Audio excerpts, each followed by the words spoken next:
Soldiers on the streets of Bangladesh's capital, Dhaka. It's a similar scene in towns and cities across the South Asian nation as a countrywide curfew is imposed. The airport police drove us away, and the notice said to come here to this travel agent. But we're not allowed in here either.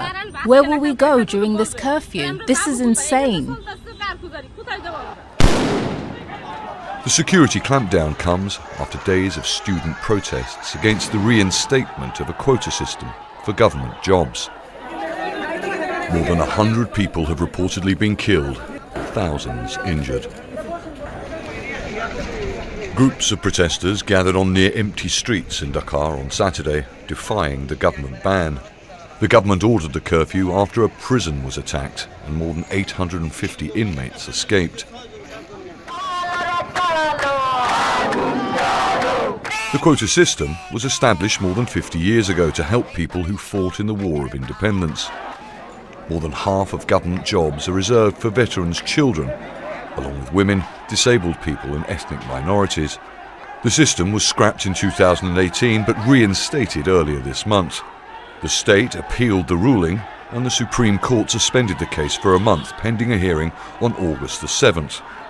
But it wasn't enough to quell anger among university students struggling to find work in a limited graduate job market. The protesters blame pro-government student groups for starting the violence.